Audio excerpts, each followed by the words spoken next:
Olá pessoal, iniciando com uma música bem espacial para esse vídeo, que é bem interessante, um brainstorming interdimensional, essa é a ideia para esse vídeo de hoje, gente. Um tema que há horas eu queria tratar, e por isso eu convidei o Renan, que também gosta desse mesmo autor, do qual nós vamos falar bastante aqui, que é o Jacques Vallée, e que é o proponente principal, o único, da tal hipótese interdimensional. Junto com o Hynek, falecido Joseph Allen Hynek, do projeto Livro Azul, é o principal proponente dessa ideia. E então, o nosso objetivo hoje, considerando essa hipótese interdimensional, é fazer algumas reflexões, assim, bem abertas, um brainstorm mesmo, considerando que, vamos lá, vamos recapitulando. A hipótese extraterrestre, que é aquela que todo mundo conhece, nem precisa explicar, é a que diz que esses UFOs, OVNI, UAP, FANI, que nome horrível ficou, né? Esses objetos anômalos aí são extraterrestres, é o que diz a hipótese extraterrestre. Mas a hipótese interdimensional diz que eles podem ser de outras dimensões do multiverso. Nós vamos falar sobre isso. É uma hipótese bem antiga, né, na década de 60, 70, que ficou mais em evidência, e parecia que ninguém jamais estava falando nisso ultimamente. Mas algumas coisas que aconteceram ultimamente, né, inclusive no final do mês de julho, trouxeram à baila novamente essa ideia. O que eu quero dizer com isso? David Grush, vou colocar o David Grush aqui para vocês que não conhecem, aqui o David Grush, um dos denunciantes militares no Congresso americano, nas audiências que estão fazendo lá, né, uma união rara entre republicanos e democratas, inclusive, disse que o governo americano, e não só dos Estados Unidos, tem pedaços desses objetos, ou UAP, como eles chamam, né, de objetos aéreos não identificados, ou fenômenos aéreos não identificados. Tem talvez objetos inteiros, né, e tem também material biológico não humano. Aí eu só fico pensando o que eles querem dizer com isso. Né? E qual a origem desses seres? Quando perguntado se eram extraterrestres, óbvio que o Grush deu a entender que não era bem assim. Ele falou num dado momento e invocou um certo princípio holográfico de multidimensionalidade. Isso me chamou a atenção. E aí eu comecei a pesquisar, né, alguns fóruns de internet, no Twitter, e vi uma conversa de Gary Nolan, que é um ufólogo bem conhecido, amigo do próprio Vallée, como nós vamos ver nesse vídeo, que, né, quando alguém se tornou cético sobre a questão, disse: não, você deveria ver melhor o que diz Vallée sobre isso. Ou seja, Gary Nolan, que é um cientista respeitado, como nós vamos falar daqui a pouco, começou a pensar nessa hipótese também. Mas digamos, se esses seres forem interdimensionais, o que isso significa, gente? Quais possibilidades? Nós não vamos esgotar o assunto, porque nós não temos um para entrevistar aqui conosco nessa hora, né? Obviamente que não. Mas, baseado no que nós conhecemos, já lemos, conversamos com as pessoas, talvez possamos tecer algumas hipóteses. Vai que o brainstorm nosso extrapola, né, as nossas expectativas e a gente consegue fazer algumas avaliações. Esse vídeo vai ter algumas explicações baseadas na física, como a do princípio holográfico, multidimensionalidade, mas eu procurei retirar tudo que pudesse ser complexo para vocês, para quem não tem afinidade com física moderna e tudo mais, teoria M, teoria das cordas, né? É coisa que as pessoas ouvem falar muito, mas não quer dizer que entendam. Essa é a parte chata da coisa, né? Mas tudo bem, a gente vai tentar traduzir para vocês da melhor forma possível. O objetivo aqui é este. Muito bem, gostaria de ouvir inicialmente o Renan, o que ele tem a dizer, assim, antes da gente entrar nos pontos específicos sobre o que essa hipótese interdimensional parece indicar, considerando após as falas do David Grush e o que a gente já conhece dos livros do Vallée, de quem nós já vamos falar. Contigo, meu amigo. Olá, Paulo, quero agradecer pelo convite, mais uma oportunidade falando sobre assuntos muito relevantes aqui no canal. Agradecer aí a galera que acompanha sempre. Quero convidar para que acompanhem outros vídeos também do canal, sempre reforço isso, acho extremamente oportuno que você aí que está em casa assistindo, você não apenas deixe depois seus comentários, mas também compartilhe com a galera, compartilhe com quem gosta de ufologia, com quem não conhece ainda e com quem não gosta também, porque pode passar a gostar, pode passar a se interessar pelo assunto, não é verdade, Paulo? Então, é sempre uma alegria poder falar sobre outras visões a respeito do fenômeno, que é um fenômeno, como eu digo sempre, legítimo, que merece atenção e que para mim, assim como para você e para o Valê, é um fenômeno crucial para a gente entender várias coisas, inclusive a natureza da nossa realidade mais a fundo. Essa que é a minha honesta opinião. Eu acho que o Valê, entre todos os pesquisadores que dedicaram muito tempo a falar sobre esse assunto, ele é um dos pesquisadores que mais se aproximam de encontrar respostas que eu considero próximas do que está acontecendo aí na grande cena, na totalidade desse fenômeno que parece às vezes tão estranho, que parece tão complexo e que tem nuances que, se a gente não prestar bastante atenção, nem sempre vai conseguir identificar e vai partir para explicações mais óbvias ou menos profundas. Então eu acho que o fenômeno é sinônimo de profundidade. Então eu acho que o trabalho do Valê deixa como grande contribuição para o vídeo de hoje e para todos nós um questionamento aquilo que a gente pensa sobre OVNI, um questionamento aquilo que a gente julga ser verdadeiro e aquilo que a gente julga ser a única verdade possível sobre a natureza desse fenômeno. Então, desde um celular até o computador, onde muitos de vocês estão acompanhando o vídeo hoje, até a televisão das nossas casas, eu acho que tudo envolve muita complexidade e muitos elementos para que aconteça. Qualquer equipamento. E não é diferente com o que a gente conhece por discos voadores, que, como a gente sempre comenta e vai falar mais uma vez, não são apenas e não são exatamente só discos voadores, né, Paulo? Pois é, e falando do fenômeno, né? O fenômeno, antigamente se falava muito fenômeno UFO, né? Mas já ultimamente se tem falado o fenômeno. O próprio Valê dá a entender que Aimé Michel, um grande ufólogo que foi o criador da ortotenia, ele já não chamava de fenômeno UFO a pesquisa da ufologia, ele chamava só de o fenômeno. E parece ser também uma tendência moderna. Agora são fenômenos anômalos. Só se colocou anômalos na palavra fenômeno. E caiu o UFO, caiu o OVNI, caiu tudo. Porque na verdade eram só siglas para alguma coisa não identificada, que pode ser sim, qualquer coisa, né, como a gente sabe. Então, eu acho que, como eu já disse no ano passado, quando se anunciou que a NASA pesquisaria também os UAPs, está para lançar a qualquer momento esse relatório, que a ufologia mudaria, talvez mudasse de nome. O Elizondo foi um dos que falou isso. Sim, na época, que nome mudaria ou que desapareceria, alguma coisa assim. Desapareceria em relação a nome, porque a pesquisa, pelo contrário, só é, digamos, reenergizada, recebe um novo influxo, né, uma oxigenação. Então não desaparece, não. Uma coisa mais importante vai surgindo aí, com ares de mais credibilidade pelo que nós estamos vendo. Mas tudo isso passa por essa figura do Valê e os que estão próximos a ele, como Gary Nolan, que acaba sendo a segunda pessoa da qual você vai falar nesse vídeo também. Os dois estão vivos, o mais importante é isso, né? Dois pesquisadores de muita qualidade que estão vivos e quer dizer que podem fazer muita diferença ainda no meio dessas coisas, né? E acho muito interessante ver dessa maneira. Então vamos começar aqui colocando a questão do Valê. Quem é Jacques Vallée, primeiramente, para a gente poder conectar as coisas, gente? Aqui está o Valê mais ou menos como ele está hoje, né? Nasceu em 1939, então já tem uma boa idade, né? E aqui uma foto icônica dele quando mais novo, que inclusive está na nosso banner, ele ajudou a compor o banner quando ele era bem mais jovem. Muita gente conhece essa foto, acho que ela aparecia até na antiga revista Planeta, em algumas matérias sobre o Valê. Eu me lembro quando eu era bem jovem, uns 14 anos por aí. Né? Então vou aproveitar essa segunda imagem aqui com esses olhos dele, né, os olhos verdes, me parece, para falar para vocês quem é o Jacques Vallée.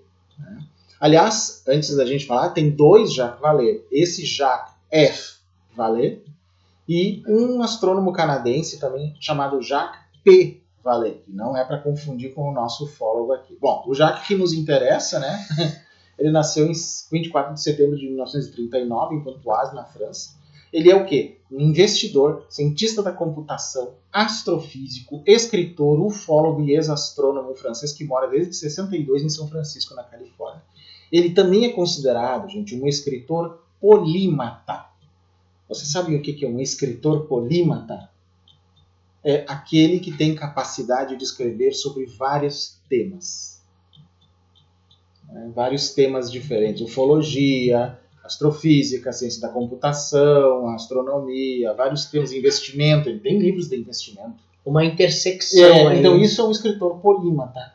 Sabe que já me considerava um escritor polímata? Com razão. Eu escrevo de tudo, na verdade. Com razão. E acho que eu posso dizer que esse nosso canal, agora acho que consegui uma definição, o nosso canal é um canal polímata, né? Porque tem vídeo de tudo aqui, né? E tá em cosmonexão com várias áreas. Exato, então acho que é por aí. Então o Valê, de certa forma, acaba sendo uma fonte de inspiração minha, e tanto eu quanto o Renan temos um grande apreço pelo Valê, então isso nos coloca numa posição bem confortável para falar dele aqui, né? Mas mais ainda do que isso, na ciência oficial ele se destacou pelo quê? Desenvolvimento do primeiro mapeamento computadorizado de Marte para a NASA. Quem fez isso foi um ufólogo. Olha só.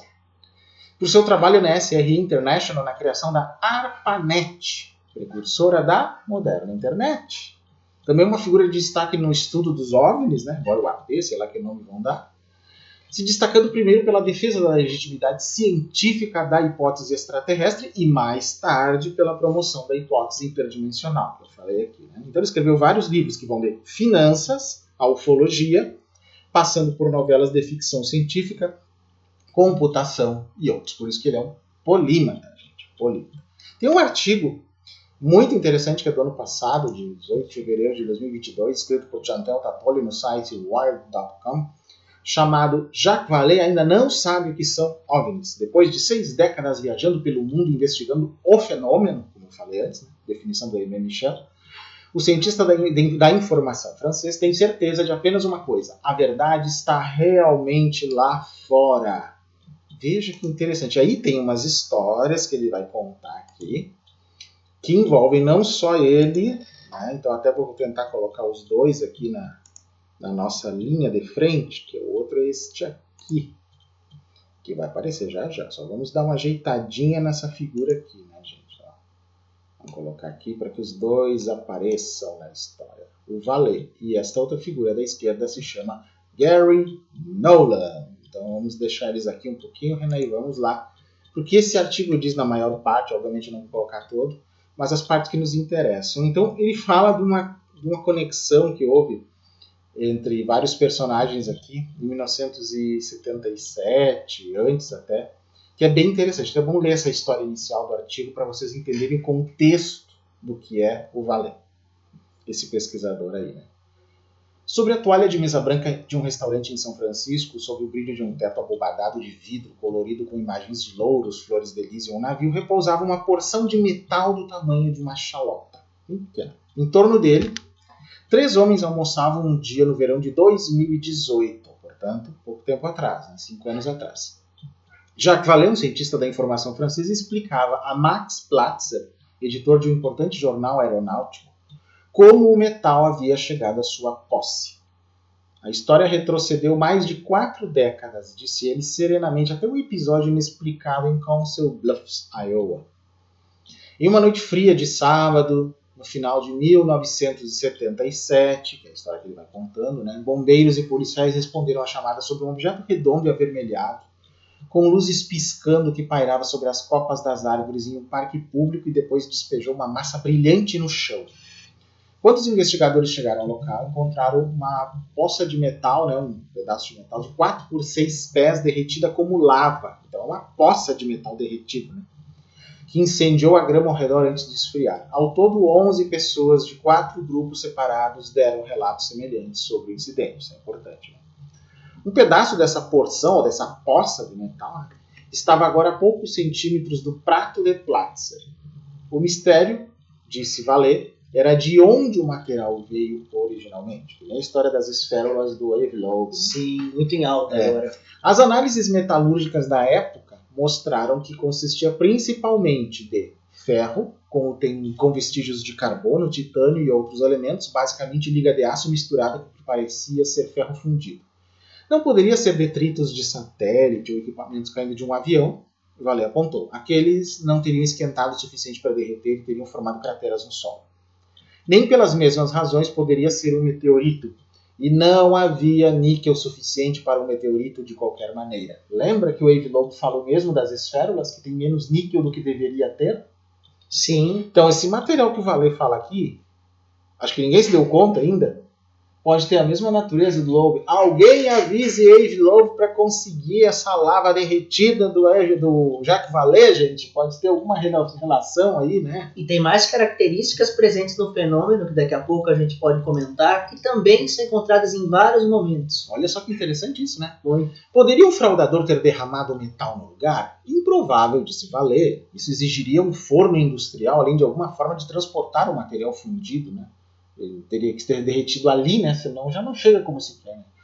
Uma pesquisa nas empresas metalúrgicas locais não resultou em nada. Termite era uma possibilidade. Queima quente o suficiente para derreter aço e não produziria uma cratera. Se esfacelou no chão, mas não produziu cratera porque não houve um impacto, né?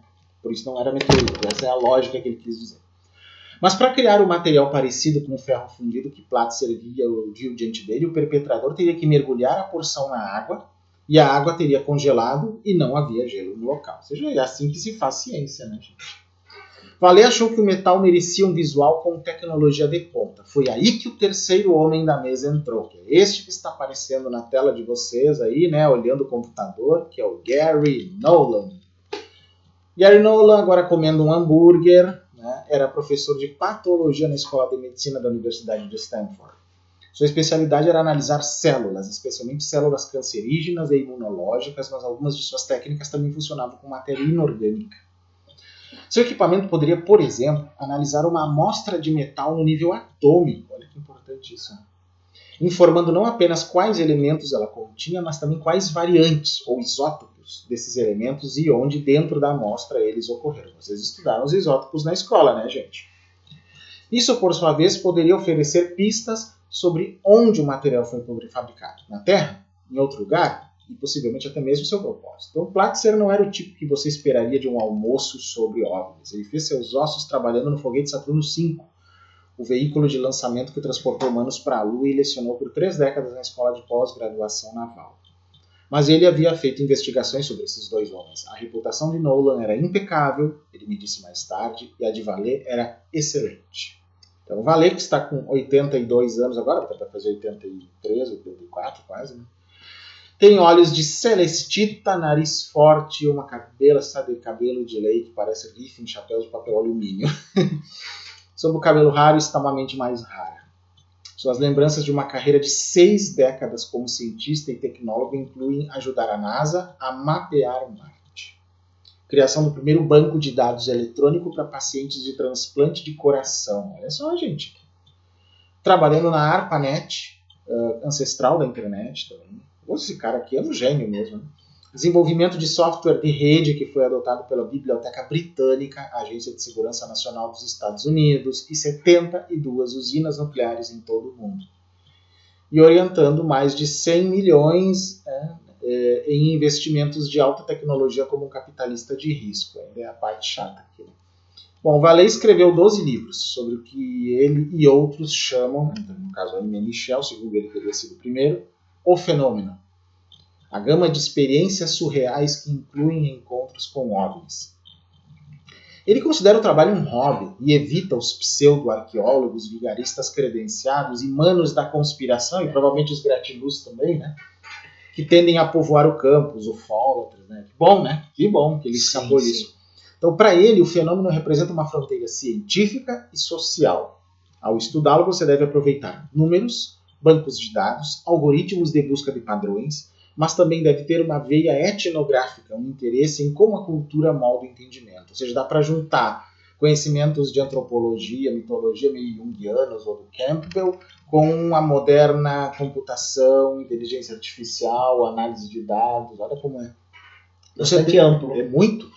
Você tem que se esforçar, em outras palavras, para pesar os dados concretos e flexíveis, apesar do cenário moderno, onde o departamento de física está em uma extremidade do campus e o departamento de psicologia na outra extremidade. Olha só.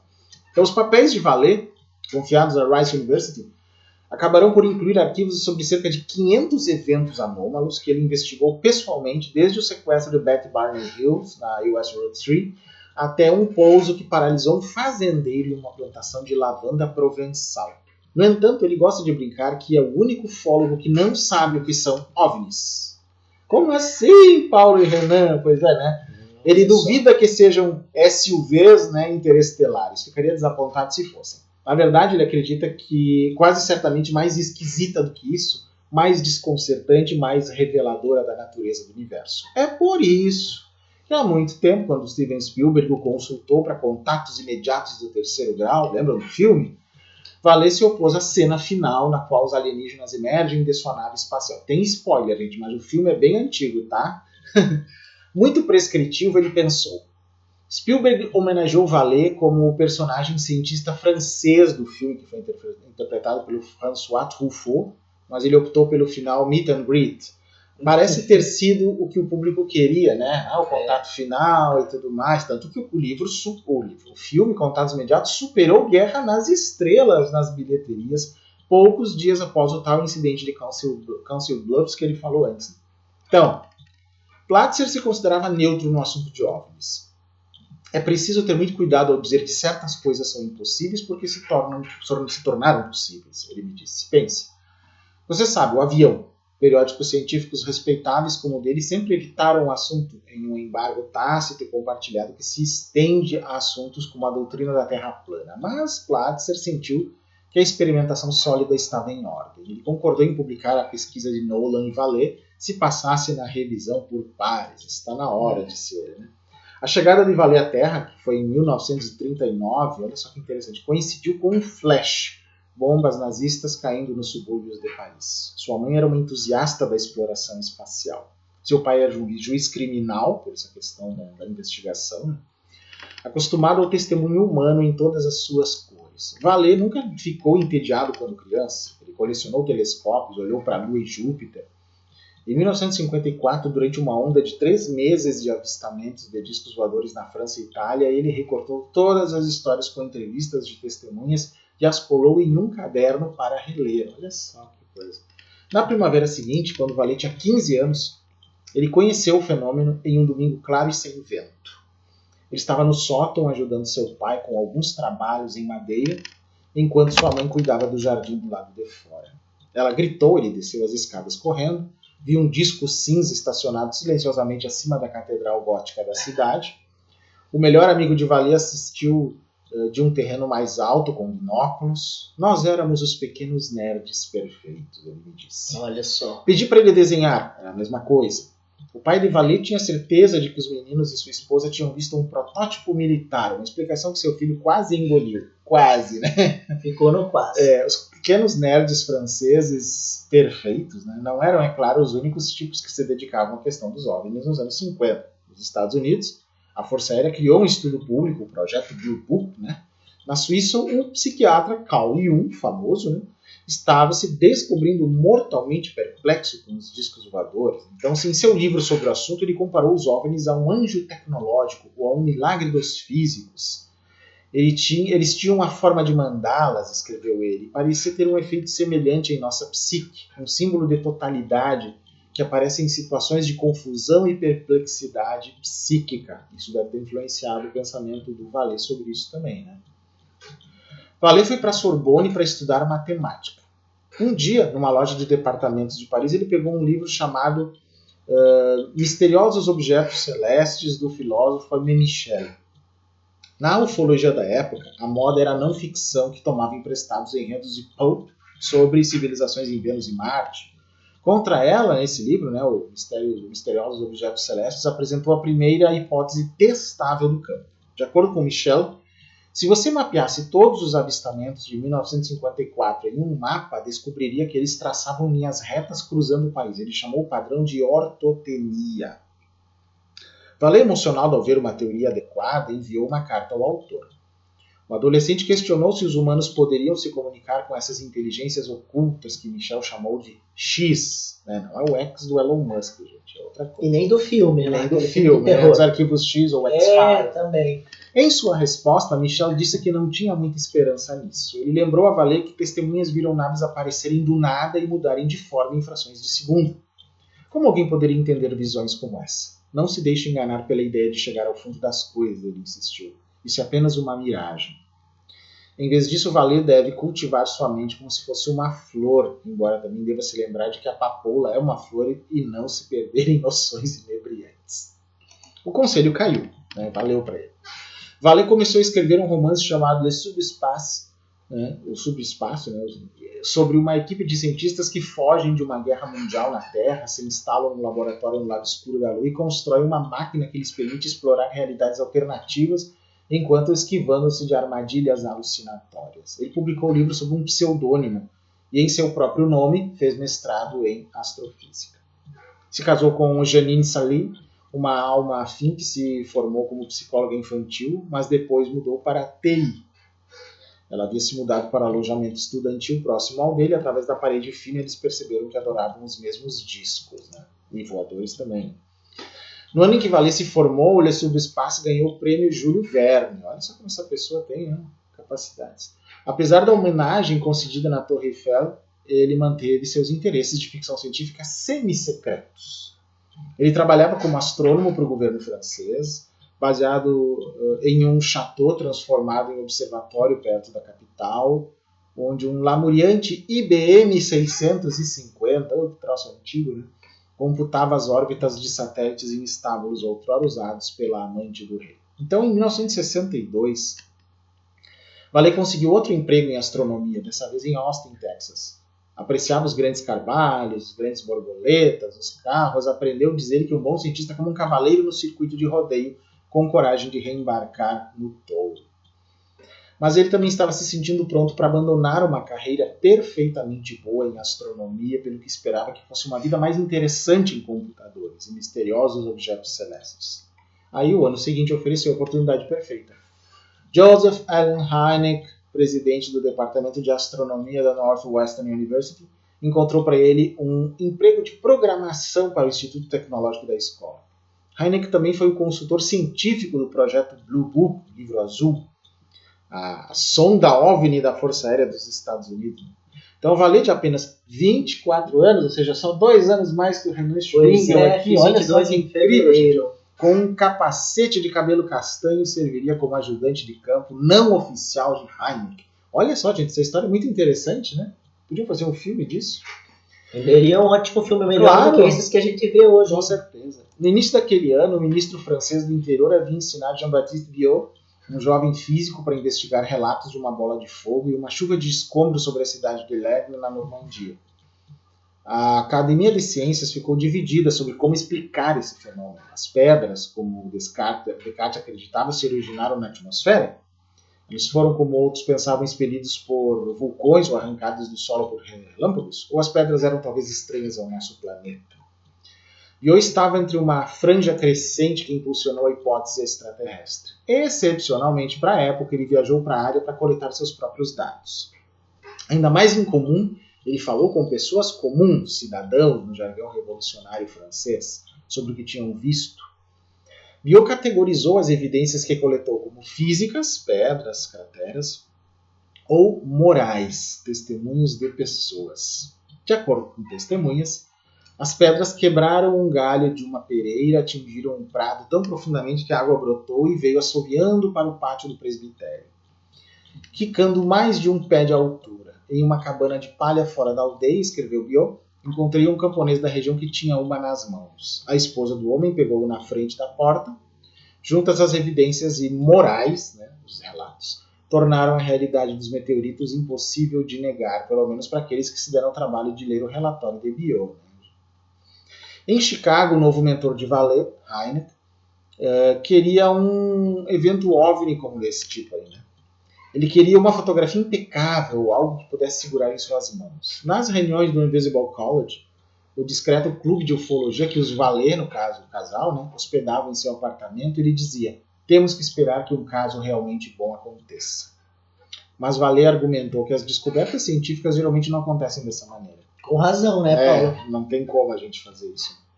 A compreensão tende a aparecer lentamente, disse ele, após um estudo metódico. Eles não devem esperar por algum evento sensacional que pode nunca acontecer. Eles deveriam estar reunindo todos os fragmentos de dados OVNIs disponíveis, duros e macios, e extraindo os padrões neles. X, resolvendo para esse X desconhecido aí. Na época em que o primeiro filho dos Vallée, o menino, nasceu, o casal compilou um banco de dados digital do que eles consideravam observações de OVNI credíveis. Ele foi preenchido com centenas de relatórios do projeto Blue Book nos Estados Unidos e outros milhares coletados na Europa. Vallée foi um dos primeiros a trazer computadores, estatísticas e simulações para lidar com o fenômeno, e isso devemos a ele. Uma das coisas que essas ferramentas lhe ensinaram foi que a ortotenia, o padrão descoberto por Michel, ocorria puramente por acaso. Então, para quem não sabe, apesar de quase não se fala mais em ortotenia, né, o Jacques Vallée contesta a validade da ortotenia a partir de suas estatísticas e simulações por computador. Bom, eu não vou nem tenho conhecimento para contestar o Vallée nessa contestação, para fazer uma réplica aí, né? Então vamos desconsiderar por enquanto a ortotenia, que nós podemos trabalhar sem ela, mas as tais ondas ufológicas são coisas que podem ser analisadas se a gente reinvocar na hipótese interdimensional, né, a ideia de que há lugares na Terra que podem ter uma configuração geomagnética especial que permita que esses objetos apareçam, considerando que eles não sejam necessariamente extraterrestres, mas interdimensionais. Esse é um ponto a gente considerar, gente. Né?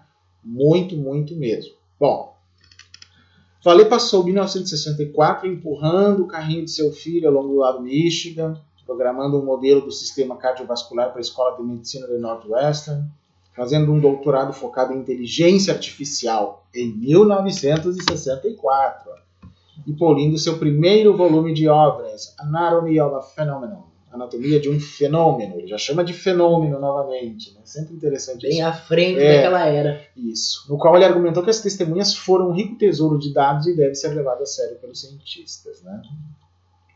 Ele finalmente projetou um sistema de classificação que explicava a credibilidade da fonte, se o local havia sido examinado por investigadores e quais poderiam ser as possíveis explicações para o incidente. Uma coisa bem de investigação, meio CSI mesmo, né? CSI ufológico, alguma coisa assim. A gente percebe que a investigação ela norteia a trajetória do Vallée desde a infância. Sim, para quem acha que não, ele criou a hipótese interdimensional, isso é uma loucuragem. Não, do dia para noite. Não é assim, o cara é super qualificado, por isso que é respeitado. Né? Mas o Vallée estava com medo de parecer um fanfarrão barulhento e um missionário orgulhoso. Ele não permitiu que seu editor mencionasse na sobrecapa que trabalhava para Northwestern, não tem problemas, né, de credibilidade, e se recusou a promover agressivamente o livro. Né? Vallée lembra que Carl Sagan escreveu para ele com admiração sobre o livro Anatomia de um Fenômeno, né, mas hesitou quando o ufólogo perguntou se ele poderia extrair uma sinopse do livro, da carta, né, que ele tinha escrito. Ele disse, como um físico amigo dos OVNIs me disse, você tem que prestar atenção à sua situação política como cientista. Aí está a questão da credibilidade. Né? Em 66, sob a pressão do Congresso, a Força Aérea convocou um painel de cientistas civis para decidir se a questão dos OVNIs justificava mais pesquisas. Olha só, 66, agora já é outro nível a coisa. Né? Já estão sendo convocados para mostrar o que descobriram. Né? O comitê foi liderado por Edward Condon, um estimado físico nuclear e quântico. Como lembra Vallée, ele e Hynek foram os primeiros a testemunhar. Então, Vallée e o Hynek já testemunharam em audiências do Congresso na década de 60 sobre essas questões aí, né? Foram os primeiros. Depois Vallée assistiu Condon cochilar durante a coletiva de imprensa de Hynek. Após 18 meses e 59 casos examinados, o comitê Condon concluiu que o estudo provavelmente não pode ser justificado na expectativa de que a ciência avançará. Que forma mais, né, sutil de dizer que eles não acreditam. E aí vai, né? Poxa vida. Daí eles partiram em desgosto dali, né? Partiram para Paris. Foram para Paris quando eu tô com desgosto, né? Essa é uma boa, né? Ele reside atualmente em São Francisco desde então, né? Mais de 50 anos, né? Exatamente. Uma caminhada e tanto. Bem interessante isso. Bom, Vallée em uma das tardes que passei ali com ele, né, em Paris, esse autor diz aqui, tomando café, ele me mostrou uma litografia de uma gravura do século XVI que avistou na vitrine de um vendedor próximo e que tinha que obter, tinha que comprar. Descreveu um encontro cerca de 800 anos antes entre São Francisco e um serafim celestial. Francisco ficou cheio de alegria e dor com a experiência. Na interpretação do gravador, o anjo emite um feixe de luz que o marca com estigmas. Esses detalhes lembram valer de uma onda de atividades de OVNIs no Brasil em 1977, pouco antes do incidente de Council Bluffs. As vítimas relataram ter sido atingidas por poderosos feixes de luz de uma embarcação quadrada.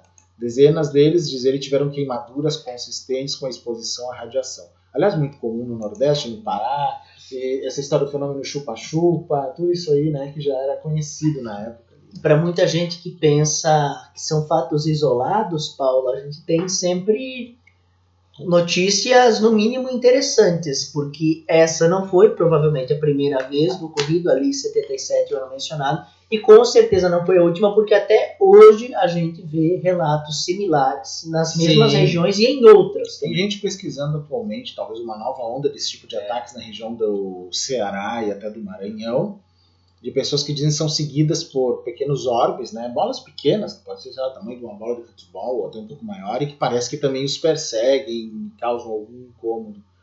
Ou os indígenas também parece que têm, né, nas suas lendas algumas coisas assim. Então é bastante relevante nesse sentido.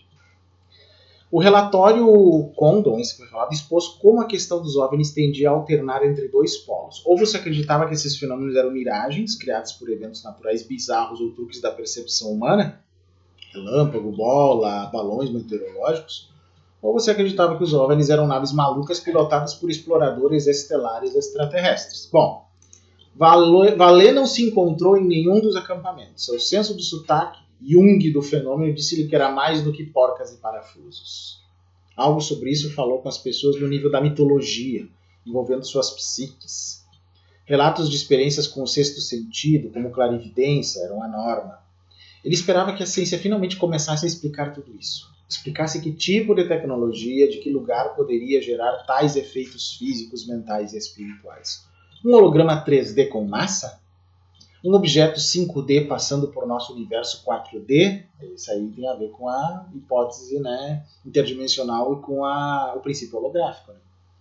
O equivalente psíquico de um projetor de filme, capaz de mostrar uma pessoa Bambi e outra Godzilla? Né? Vai saber, né? Fosse qual fosse a tecnologia, Vallée acreditava que os humanos a consideravam há milênios tanto como um fato empírico quanto como um mito trêmulo.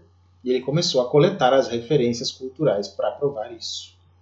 Com a ajuda dos livreiros de Paris, ele adquiriu uma biblioteca de textos esotéricos e criou um catálogo de avistamentos de OVNIs que remontava aos tempos pré-modernos. Esse catálogo durou mais do que o livro de 1969 que ele escreveu com base nele, que é o que nós vamos então mudar a nossa figurinha aqui, que é este livro aqui. Passaporte para a Amazônia. Do folclore aos discos voadores. Nunca foi citado aqui no canal, né, gente? Vocês nunca me viram falar sobre esse livro. Muito. Muito, né? Vou deixá-lo aqui. Pois é, esse livro é muito importante. No Japão, descobriu Vallée um vaso de barro, abriu uma trilha luminosa sobre o campo em 1180 e um samurai observou uma roda vermelha em 1606. Os romanos tinham visto escudos no céu, né? Escudo, que parece um disco, para nós é um disco, para eles é um escudo, prato, depende da época do planeta, né? Da época histórica, isso vai mudar. Né?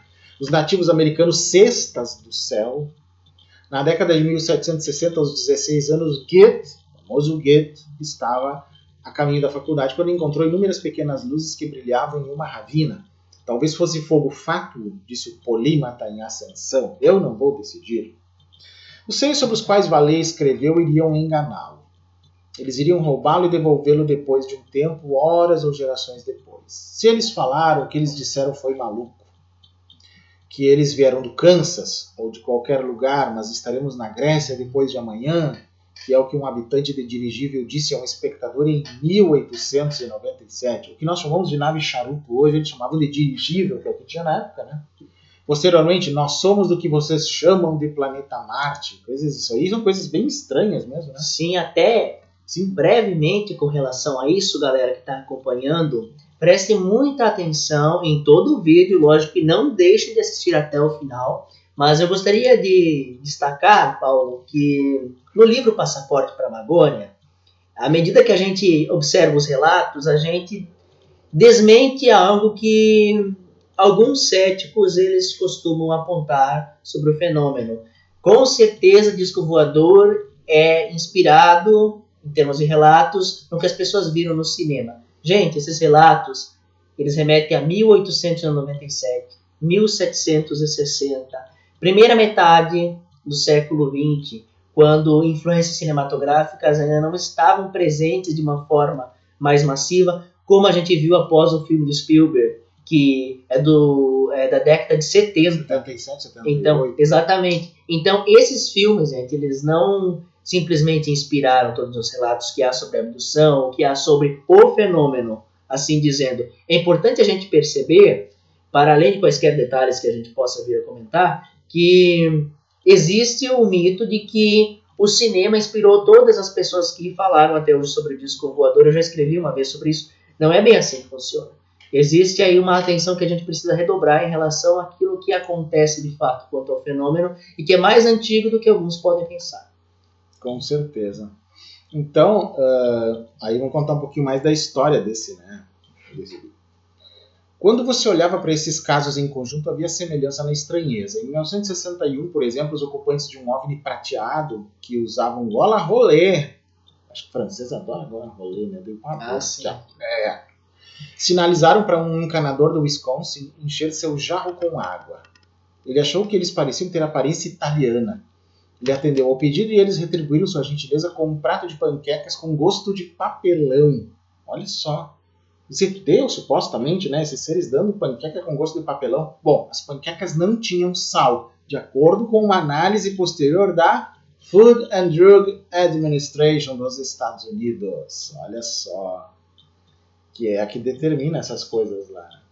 Essa troca destacou valer com histórias anteriores à Revolução Industrial sobre elfos oferecendo bolos de trigo sarraceno aos bretões, olha só. E essas pessoas pequenas também não tinham estômago para sal. Poderia ser, perguntou Valer, que o que quer que estivesse por trás da fé das fadas estava por trás da ufologia? Pois é, gente. Eles não poderiam vir do mesmo fluxo profundo filtrado por meios culturais e tecnológicos em mudança? Isso é uma das bases do que dizem Passaporte Panagonia e as bases para a entrada na teoria interdimensional, né, nessa hipótese. Depois que Magonia foi lançado, né, esse livro aí que eu mostrei há pouco, o casal Valer se mudou algumas vezes, acabando por se estabelecer em São Francisco para os estranhos anos 70. Né? Lá então ele foi trabalhar para a SRI International, onde ajudou Doug Engelbart, o inventor do mouse, né, a colocar a ARPANET em funcionamento. Naquela época, muitos dos colegas de Valer participavam do Earhart Seminars Training, EST, um empreendimento cult de autoajuda. Ele sentiu uma enorme pressão para participar, mas não o fez. Não é gratiluz. Por precaução, diz Valer, também nunca usou tabaco ou drogas e raramente bebe álcool. Ele deixou o SRI para trabalhar no Institute for the Future, onde liderou equipes que desenvolveram algumas das primeiras redes sociais. Poxa, esse cara tá em tudo, gente. Tá em tudo, que coisa incrível. Múltiplas inteligências ser ufólogo, sim, ser ufólogo, por um lado, é a menor das qualificações dele, mas ao mesmo tempo reforça essa qualificação como pesquisador da ufologia também, né? Aí eu te trago uma questão, Paulo, até fazendo um complemento a isso. Quantas vezes, quando se fala em outras dimensões ou autores que abordam outras dimensões, a gente vê aí ser respeitado o background de uma pessoa como Valer, a trajetória? Poucas vezes, geralmente é taxado com um estereótipo qualquer. Sim. Em seu tempo livre, Valer fazia análises de computador em registros históricos de OVNIs. Ele descobriu padrões surpreendentes de atividade que um antropólogo psicológico da UCLA, né, a Universidade de Los Angeles, lhe disse que parecia um esquema de reforço, o mesmo processo que você pode usar para ensinar um novo truque a Spot Rover. No livro de Valer de 75, Invisible College, ele levantou a hipótese de que o fenômeno é um sistema de controle puxando as delicadas alavancas da imaginação humana, reprogramando nosso software, na verdade. Isso me lembra um pouco Leo Sprinkle, um psiquiatra americano, que eu falo também, e contatado. Me recordo. Né? Em que ele fala que talvez esses seres, que se bem que para o Sprinkle eles são mais ETs, mas isso é irrelevante nessa análise que eu vou fazer agora, estariam interessados em interferir no desenvolvimento da consciência humana. O Valer diz isso aqui com outras palavras, né? Usando, claro, a ideia de sistema de controle, né? Puxando as delicadas alavancas da imaginação humana, mas quando tu puxa as alavancas da imaginação, também criativamente a desenvolve. Então isso também é uma forma de falar que desenvolve consciência, reprogramando o nosso software. Isso é muito relevante, na minha opinião, coloca as coisas num outro nível e faz parecer que trabalhos, talvez como o do Dr. Stephen Greer, né, que faz um trabalho de vigílias um pouco diferentes do comum, né, que para alguns fica no meio do caminho entre uma ufologia mais científica e alguma coisa quase ufolátrica, embora acho que ele fica no meio do caminho, não posso dizer que ele é ufólatra. Talvez algumas dessas coisas se justifiquem nesse sentido, né? Para qual finalidade esses seres fariam isso? Vale, não sabia dizer, assim como não podia dizer o som de uma mão batendo palmas, né? A seu ver, o absurdo é uma característica essencial do fenômeno. Isso cansa a mente racional, porque a mente racional não consegue percebê-lo. Como ele me disse recentemente, às vezes o fenômeno se comporta como um golfinho, ele brinca conosco. É muito mais inteligente do que nós e usa o humor em outro nível, o que eu acho que é interessante avaliar, né? As coisas de um modo mais interessante, assim, né? Aí tem mais coisas no artigo que eu até nem vou ir adiante para não ficar muito longo, mas qualquer que seja a verdade científica, Vale suspeita que ela pode estar ligada ao segredo da própria consciência, do que esses, né, seres nos dizem nos contatos, o que está acontecendo. O que os filósofos chamam de qualia, que é a experiência consciente que cada ser humano tem, por exemplo, a experiência de perceber o azul, de perceber o vermelho, de perceber o cheiro de um café, são qualia. É uma coisa que tu não consegue explicar para outro como é o cheiro do café. Como é que é o vermelho? Não tem como, né? Isso é qualia, né? Na visão atual. Há um X não resolvido, né? O amigo de Vale, Federico Fagen, por exemplo, argumenta que a consciência é uma propriedade básica da natureza, que as dimensões que chamamos de espaço-tempo são, de fato, subprodutos de alguma realidade mais profunda que não desses OVNIs, então, né? Seja uma realidade que brota nossa. Ele diz, talvez os OVNIs, sugere Vale, sejam essa realidade que brota na nossa. Então aí é uma outra forma de avaliar as coisas, né? Então, nesse sentido, teve um debate que eu ouvi no dia 27 de julho sobre isso, depois de tudo que aconteceu, né, eu vou colocar o Nolan de novo aqui, com o Gary Nolan, que citou o Vale. Um doutor chamado Phil Metzger, que é um cientista planetário da Universidade da Flórida Central, né, disse o seguinte, lá no Twitter, lá no X agora, né? Honestamente, não posso acreditar que os aviadores estejam mentindo sobre os UAPs. Falando dos aviadores, o Grave, o Ryan, né? Os dois aviadores que falaram lá naquele evento com o David Grush, no dia 26 de julho. Então ele disse que ele não acredita que eles estariam mentindo, mas o comportamento do UAP é tão sem sentido que é como se vivêssemos em um simulador de computador e o programador do simulador estivesse nos manipulando. Aí o Gary Nolan, que é um pesquisador tanto do UAP quanto do Projeto 7, imunologista e ufólogo, respondeu o seguinte: o Dr. Jacques Vallée escreve alguns livros interessantes que podem levá-lo a um caminho diferente ao pensar sobre isso. Passport Magonia e o Messengers of Deception são um bom começo. A ideia dele é uma das muitas que existem para explicar, conforme você diz, a natureza absurda disso. Como outros sugeriram, é difícil entender isso através de uma lente padrão. Jacques costuma usar o termo absurdo. No mínimo, os livros são uma boa leitura de cabeceira sobre folclore e como interpretar um sinal. O sinal WOW pode não vir na forma de um pulso eletromagnético como o SET espera. Com certeza não. Né? Então, esse Gary Nolan, inclusive, em 2012, ele começou a analisar o esqueleto do Atacama, que é um suspeito cadáver de alienígena do Chile. Não sei se você já ouviu falar. Já ficou famoso atualmente, mas por isso, né? Que mais tarde ele revelou ser um natimorto humano mumificado com defeitos ósseos, genéticos e mutação genética causando deformidade. Apareceu até na televisão isso aqui no Brasil. Em algumas ocasiões, é verdade. Mais tarde ele foi abordado pelos oficiais de inteligência dos Estados Unidos e uma corporação aeroespacial para ajudá-los a entender os danos médicos que ocorreram a alguns indivíduos relacionados a supostas interações com uma nave anômala. Ele foi escolhido principalmente pelos tipos de análise de sangue que seu laboratório pode realizar. Inicialmente, por meio da análise de sangue CTOF, ele ajudou a investigar os cérebros de cerca de 100 pacientes, principalmente de defesa ou pessoal do governo, ou pessoas que trabalham na indústria aeroespacial, dos quais um subconjunto alegou ter visto fenômenos aéreos inexplicáveis, que são então os UAP. A maioria exibia sintomas basicamente idênticos ao que agora é chamado de síndrome de Havana e teve seus cérebros escaneados por ressonância magnética.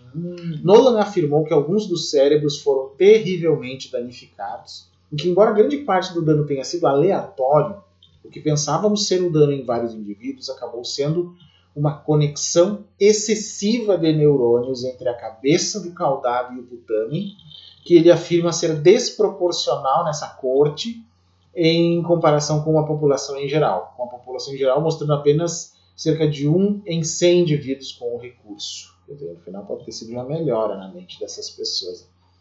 Outros verificaram independentemente o papel do caudado na inteligência e no planejamento.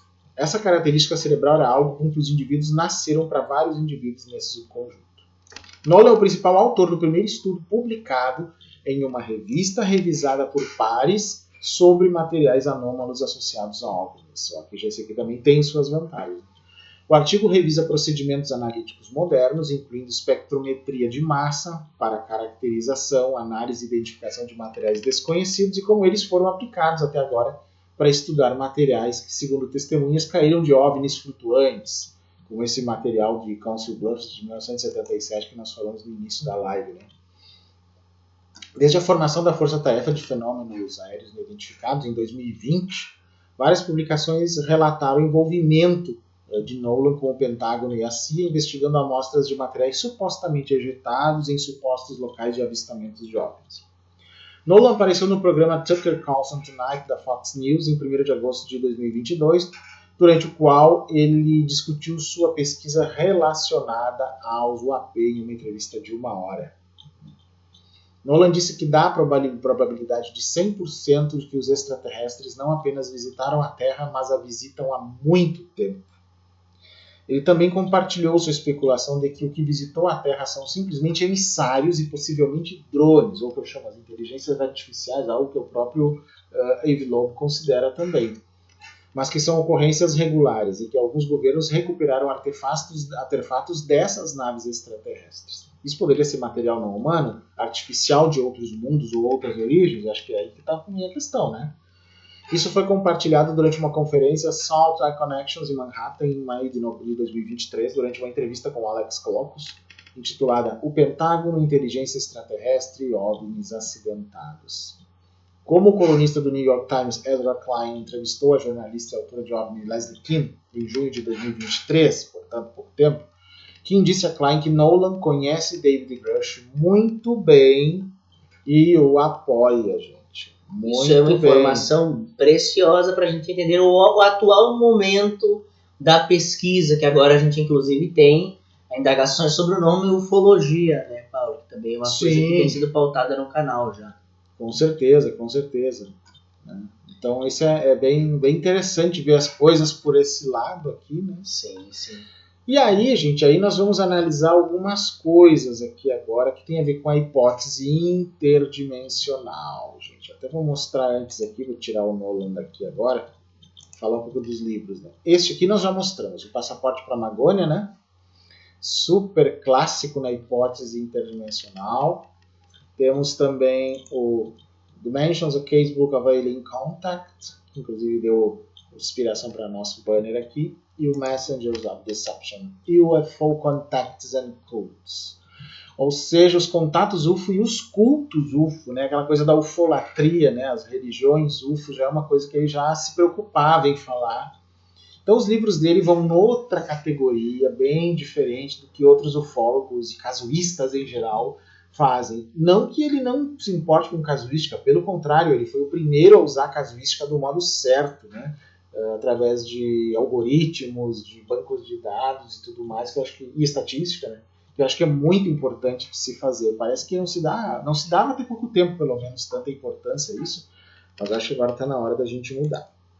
E aí, para falar sobre essa questão interdimensional, vou colocar uma figurinha provocativa aqui, que aparece, né? Nós podemos aparecer no meio dela. Essa figurinha aqui, gente, eu até posso aumentar de vez em quando, diminuir. Ela é uma representação do esquema da curvatura espaço-tempo na noção que se tem na teoria das cordas, na teoria M, que é a teoria mestre, né, dentro da teoria das cordas. Tá? Olha só. É bem interessante que isso aqui representa o enrolamento, digamos assim, das dimensões, né? O enrolamento das dimensões, e como isso poderia ser usado para explicar a hipótese interdimensional. Em que de repente nós estaríamos numa borda qualquer aqui, os seres que nos visitam, consciência, sei lá que nome vamos dar, pode estar numa outra borda, do outro lado. Né? Vocês imaginem uma membrana em que um lado é o nosso mundo e o outro lado dessa mesma membrana dimensional, né?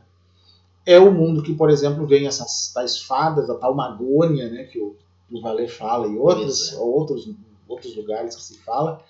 Isso explicaria tanta coisa, e por ela estar do outro lado dimensional, a gente não precisa de naves super avançadas para ficar atravessando galáxias e estrelas. Isso explicaria por que algumas dessas naves parecem meio embrionárias, simples, algumas foram abatidas ou caíram por conta, né? De repente a tecnologia de alguns desses grupos não é tão avançada assim. Ah, mas como é que eles conseguem vir de uma dimensão para outra se não são tão avançados? Quem disse que eles que abrem os portais? Quem disse que condições geomagnéticas de alguns lugares da Terra, como dá-se a entender que acontece em lugares como o Tibete ou outros, não abrem, talvez até de modo, às vezes, temporal, cíclico, né? E eles conseguem passar por ali. Tem isso também, nós não sabemos, temos que pesquisar. Ah, mas vocês vão ter coragem de fazer vigília tentando entrar num portal desses? Bom, aí não sei, eu não posso falar pelo Renan, pelos outros, eu posso falar por mim, gente. Eu não vou responder isso agora, né? Fica no ar. Não vou poder responder essa pergunta, como se diz nas CPIs, né, gente? Vamos deixar essa figurinha no meio aqui, um pouquinho, enquanto a gente fala agora dessa questão interdimensional. Essa hipótese interdimensional, né, que está ligada, então, à ufologia, e até aos fenômenos de abdução e tudo, elas dão a entender que esses objetos e os seres, eles vêm de outros universos, do que se chama o multiverso, que coexiste com o universo que nós conhecemos, né? Então, nesse sentido, os fenômenos, ou o fenômeno, como chama o Vallée, não procederia necessariamente de algum local do tecido do espaço à nossa volta. Não quer dizer que não pode também, né? Alguns. Pode ser que esteja coabitando conosco, né, no próprio planeta, transcendendo tanto tempo como espaço. Só fica mais difícil entender, realmente. Mas ele está usando a mesma loucura que é a física moderna, gente. Então, por favor, né, reclamem com os físicos. Além disso, seriam manifestações modernas de antigos mitos ao longo da história, interpretados anteriormente como entidades mitológicas ou sobrenaturais, por fadas, doentes, súcubos, íncubos, trolls, kobolds e tudo mais que tem por aí, né? Então se trataria de um sistema espiritual, de controle, como foi falado antes, né? Que atua sobre os seres humanos através do uso de símbolos para a interação em nível psíquico. Ahá! Aqui eu vou dar um spoiler para vocês. Se é possível, através do uso de símbolos para interação em nível psíquico, é possível usar símbolos em vigílias contatológicas? É a Excelente questão ponto. que se deve pensar. Que tipo de símbolo? Você pode testar vários. Símbolos conhecidos das religiões da Terra, né? Parece ter alguma inspiração aí, talvez até mantras, como acontece no filme Contatos Imediatos, lembra? Tem símbolo e tem mantras. E vigília, te lembra mais alguma coisa que vai acontecer em breve, Paulo, que já está acontecendo? Tem a ver com o canal também. O quê? Várias coisas, inclusive o próprio Projeto Consciência. Então a galera fica ligada. Que tem gente, quem não assistiu na semana passada a nossa live sobre vigílias, né? Então assista, que falamos muitas coisas sobre isso, sobre como vão ser as nossas vigílias, né? Isso aí. Já fizemos alguma coisa, o Renan esteve presente também. Mas agora nós queremos tornar isso um pouquinho mais metódico, né? Mais metodológico, mas não aquela metodologia cartesiana. Nós queremos uma coisa mais alternativa, mais aberta, mas que não envolve religião, como eu disse lá, não envolve dogma e muito menos ufolatria. Tem o ranço da ufolatria. A gente lá não vai baixar nenhum ET reptiliano, nem povo gato, nem a Sheliana da vida, não vai ter ET Bilu, não vai ter comandante extraterrestre com voz robótica, nada desse tipo. Por favor. Né? Bom, o desenvolvimento, então, veio nesse livro, inicialmente, né, o Passaporte para Magônia, o Dimensions, também, que eu mostrei aqui. O Passaporte para Magônia, na verdade, é de 1969 e o Dimensions de 88, então já existe uma uma atualização na hipótese ali. É um período considerável de tempo até então, espaço ali. Isso. Tem um trecho interessante aqui do Passaporte para Magônia que diz o seguinte: o que significa tudo isso? Como se pode reconciliar fatos aparentemente tão contraditórios? Alguns, levados por um louvável intento, põem em dúvida que vale a pena buscar constantes, como aconselham os métodos clássicos. É necessariamente certo, se pergunta, que possamos detectar constantes significativas que tenham sentido para nosso próprio nível de inteligência, na conduta de uma espécie superior? Não é mais provável que em suas ações encontremos unicamente dados dispersos e imagens incoerentes? Clérigos eruditos do passado recolheram lendas do seu tempo em que apareciam estes seres. Em seu conjunto, esses relatos ofereciam uma imagem coerente da aparência, organização e métodos de nossos estranhos visitantes. A aparência, então, que o leitor não se surpreenda, corresponde exatamente aos atuais ocupantes dos OVNIs. Seus métodos são os mesmos. Encontramos a repentina aparição de casas resplandecentes de noite, casas que normalmente podem voar, que continham lâmpadas peculiares, luzes radiantes que não requeriam combustível para arder. Aqueles seres podiam paralisar suas testemunhas e trasladá-las através do tempo. Caçavam animais e sequestravam pessoas. Aí o Vallée lançou algumas proposições no livro Passaporte, que são as 3 proposições do Passaporte para Magônia, já dando um resuminho para vocês que não tenham lido esse livro. O que diz a proposição 1? A conduta de visitantes não humanos ao planeta, ele já usava termos não humanos, ou a conduta de uma raça superior que coexista conosco aqui, não teria que parecer lógica para o observador humano. Aí eu explico. Por quê? Responda e justifique, né?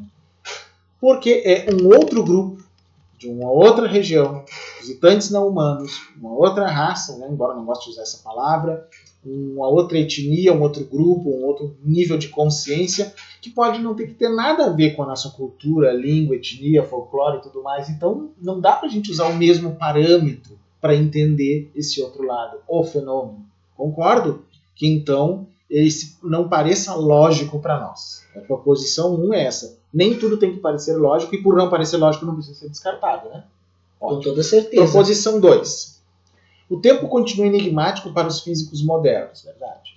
Disso se deduz que qualquer teoria do universo que não tenha em conta a nossa ignorância a esse respeito provavelmente não passará de um exercício acadêmico. Parabéns. Em particular, semelhante teoria nunca poderia esgrimir-se seriamente em uma discussão acerca das limitações impostas a possíveis visitantes interplanetários. Então, a segunda proposição fala da nossa ignorância sobre o tempo, de certa maneira, né? Primeiro, a questão de não ter que ser lógico, ignorância sobre o tempo, e a proposição 3 diz: todo enigma contém elementos de um mito, que poderia ser utilizado para fins políticos ou sociológicos. Aí tem o elemento manipulador da coisa. E tu acha que quer comentar alguma coisa sobre isso? Sobre essas 3 questões aqui? Quando a gente pensa sobre todas as proposições que o Vallée ele nos traz sobre o que ele chama de fenômeno e a bizarrice aparente de muitos acontecimentos, eu gostaria de trazer alguns padrões que o Passaporte para Magônia ele nos mostra nos casos, em especial a maioria deles do século XX, claro, até porque é um livro do século XX, em casos relatados ao FBI, relatados a outras agências, chamavam xerife, não eram apenas nos Estados Unidos, então é importante ressaltar isso. Tem casos da Europa que aparecem no livro, mas por ele já morar nos Estados Unidos, já há alguns anos quando escreveu, a maior parte dos casos relatados no livro remete ao país, mas não é apenas o país, tem muito caso da Europa também. E afirmações como nós íamos de Marte, precisamos do seu fertilizante para uma plantação lá, línguas da Terra com algum sotaque. Ou até com erros, né? Até com erros, exatamente. Ou ainda dizer que está parando ali naquela estrada porque precisa seguir viagem para outro país e logo precisa estar naquele outro país. E, sobretudo, essa aparência bastante humana das entidades. Algumas com tubos para respirar, aparentemente, nessa atmosfera, e outras apenas com a sua presença ali, e roupas, lembrando... Ou até roupas, sem roupas, né? Sim, exatamente. Então, eu acho que a gente consegue distinguir em algumas categorias de semelhanças fisionômicas e de vestimenta e de como essas entidades elas se apresentam aos seus abduzidos, aos seus contatados, porque nem todos os relatos, eu acho que até uma pequena parte apenas que cita a abdução, mas existe, tanto em casos de entidades, Paulo, que mostram esse tubo, essa dificuldade de respirar, digamos, nessa atmosfera, quanto aquelas outras que não parecem ter dificuldade alguma, alguns padrões que se sobrepõem à fisionomia e à aparência, como a ideia de uma arma paralisante, ou de um congelamento, ou telepatia ainda. Alguns então, parece que portam uma espécie de esfera na mão e essa esfera também é que paralisa a pessoa. Também. Sei lá, pode ser uma inteligência artificial aquela esfera. Nada impede que seja também, sei lá. E percebam que a gente não está evocando assim um passado folclórico que também faz parte do livro para falar sobre isso. A gente está apenas lembrando alguns dos muitos, que são centenas de relatos do século XX. Por que eu estou falando isso? Porque quando a gente pensa aí na proposição número 3, todo enigma contém elementos de um mito que poderia ser utilizado para fins políticos ou sociológicos, é impossível não pensar no folclore, até porque o subtítulo é do folclore aos discos voadores, mas eu nem preciso aí evocar esse passado para perceber que há padrões. Padrões, palavra que também foi citada lá em cima. Então, acho que o Vallée faz um ótimo trabalho nisso. Em 1988, então, quando ele publicou Dimensions, né, aprimorando a tese que foi proposta em Magônia, ele declarou que a tese extraterrestre não é estranha o suficiente para explicar o fenômeno. Defende que o fenômeno UFO, então, né, como até então era chamado, representa evidência para outras dimensões além do espaço-tempo. Então, os OVNIs podem não vir do espaço comum, que é o que diz a hipótese extraterrestre, mas a partir de um multiverso ao nosso redor, talvez grudado com o nosso. Como essa figura que vocês estão vendo bem no centro da tela, aí, que eu diminui o tamanho, né? Acredita na existência de um sistema em torno de nós que transcende o tempo, uma vez que transcende o espaço. Óbvio, faz sentido, o tempo e o espaço, segundo Einstein, estão conectados, então se transcende o tempo, transcende o espaço, faz todo sentido, né? Uma inteligência alienígena que pode se disfarçar como um invasor marciano, como um deus primitivo, como a Santíssima Virgem, aí o pessoal lembra das visões de Fátima, né? Como uma frota de aeronaves, não são manifestações de uma espaçonave comum no sentido de porcas e parafusos. Os OVNIs são manifestações físicas que simplesmente não podem ser entendidas para além de sua realidade psíquica e simbólica. Então é muito interessante, né? O fenômeno seria uma das maneiras através das quais uma forma de inteligência estranha, de complexidade incrível, está se comunicando conosco simbolicamente. Não há nenhuma indicação de que é extraterrestre. Em vez disso, há evidências de que ela tem acesso a processos psíquicos que ainda não dominamos ou mesmo pesquisamos. Olha só que interessante, né? Muito interessante mesmo essa questão. Até interessante que tem um outro personagem, o jornalista, escritor e ufólogo John Keel, que faleceu em 2009, que criou o termo ultraterrestre para o fenômeno, que eu falei num outro vídeo, no vídeo em que eu falei, né, extraterrestre, intraterrestre, ultraterrestre, eu falei. Mas o interessante é que esse autor aqui, num livro de 1971, né, que quando ele cunhou o termo ultraterrestre, Our Haunted Planet, ele descreve os ocupantes de OVNIs não como visitantes alienígenas da Terra, mas uma civilização terrestre avançada, constituída de fenômenos que mudam de forma a partir de outra ordem de existência que pode ou não ser humana. No livro de 1970 dele, que é o UFO's Operation Trojan Horse, ele sugeriu que muitos aspectos dos modernos relatos UFO, incluindo encontros com humanoides, frequentemente têm paralelos com o folclore antigo, assim como o próprio Vallée, né? E visões religiosas. Aí ele escreveu o seguinte: ufologia é apenas outro nome para demonologia. E alegou que ele não se considerava um ufólogo, mas um demonologista. Como assim, Paulo e Renan? O que é isso? Tá amarrado, não sei o que. Não, gente. Tentando interpretar o que ele diz, é que, na verdade, esses seres foram interpretados como muitas coisas. Muitas vezes como fadas, muitas vezes como anjos, mas também muitas vezes como demônios. Sim. Que podiam ser invocados segundo certa simbologia. Aí vem a Tentem questão porque eu dos falei há símbolos. pouco, viu? Sobre mantras também. Não citamos quer agora. dizer, gente, e eu vou deixar vocês bem seguros quanto a isso, quem quiser participar do Projeto Consciência, não quer dizer que nós vamos levar uma tábua, alguma coisa no Vigília e vamos fazer algum tipo de círculo demoníaco lá para chamar esses seres. Não, não é isso que nós vamos fazer. Nós não temos esse grau de irresponsabilidade ou de ridículo. Por favor, não tem nada a ver com isso. Tá?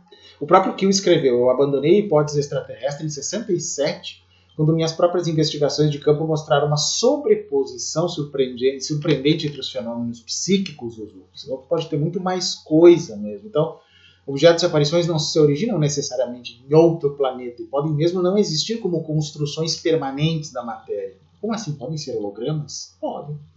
É mais provável que vemos o que queremos ver e interpretamos tais visões de acordo com nossas crenças contemporâneas. Aliás, segundo o princípio holográfico, se diz que isso pode ser uma projeção, e a hipótese sociológica ou psicológica da ufologia diz que podem ser projeções da nossa mente. Mas, em qualquer dos casos, existe uma fonte geradora do fenômeno, né? Isso é uma das indagações. Senão nós estaremos falando só da histeria coletiva. Sim. Uma vez que não seja isso que estamos falando, se tem uma fonte geradora do holograma, existe a fonte geradora, e da nossa interpretação distorcida, você só pode distorcer algo que seja não distorcido em sua origem. Não é isso? Eu acho que isso dá ainda mais sentido ao nome Projeto Consciência, inclusive. Exato. Aí o que é esse princípio holográfico, né, de multidimensionalidade? Eu vou tentar ser o menos técnico possível para não confundir. O David Grush, né, foi questionado na audiência UAP do dia 26 de julho desse ano de 2023 sobre um possível potencial interdimensional para o fenômeno OVNI. E ele afirmou que está familiarizado com os conceitos de multidimensionalidade e o princípio holográfico, ideias sobre como seres podem ser projetados do espaço de dimensão superior para a dimensão inferior, mas acrescentou que esses são apenas teóricos. O que isso quer dizer, gente? Vamos tentar definir um pouco do princípio holográfico. Esse princípio holográfico, que até gerou muitos livros nesse sentido, é uma conjectura especulativa sobre teorias da gravidade quântica e foi proposta por Gerhard de Hoof e aperfeiçoada e difundida por Leonard Susskind, que afirma que toda informação contida num volume de espaço, imagine um volume de espaço X, pode ser representada por uma teoria que reside na fronteira daquela região. Em outras palavras, se você tiver um recinto fechado, pode modelar todos os eventos dentro daquele recinto, criando uma teoria que só leva em conta o que acontece entre as paredes do aposento, ou seja, ela desconsidera todo o resto do universo. O princípio holográfico também declara que existe ao menos um grau de liberdade, ou uma constante de Boltzmann, K de entropia máxima, para cada 4 áreas de Planck em tal teoria, que é conhecido como limite de Bekenstein.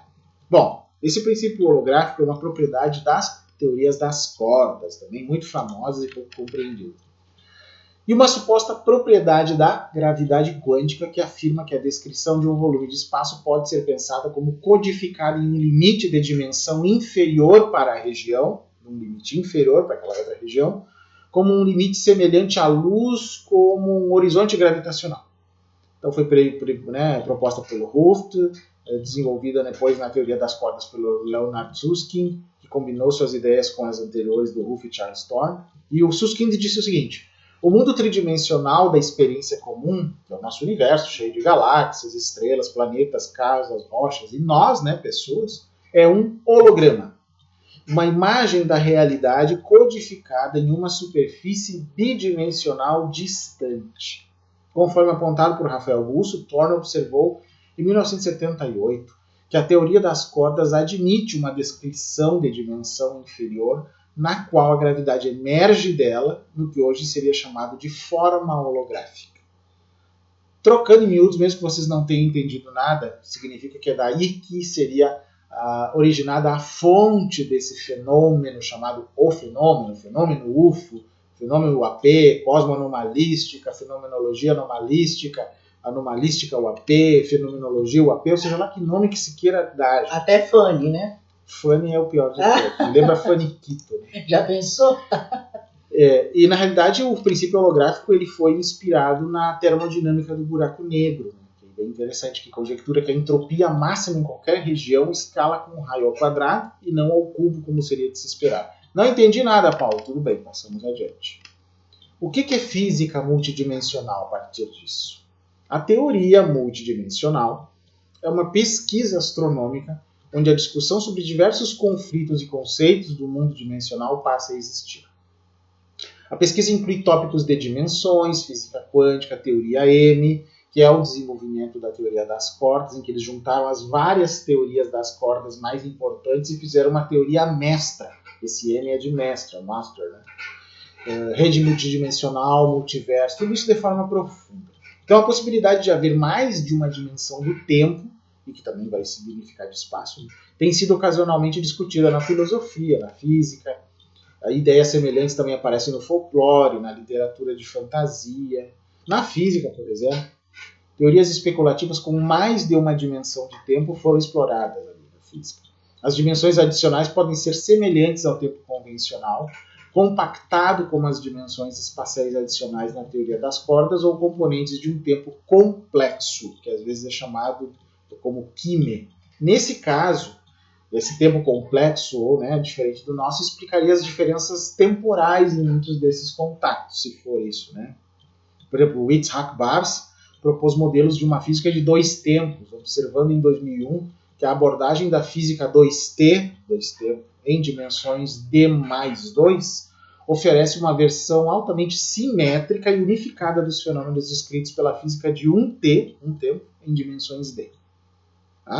A teoria F, que é um ramo da moderna teoria das cordas, ainda tem teoria M e tem teoria F, só complica mais. Ela descreve um espaço de 12 dimensões com duas dimensões de tempo.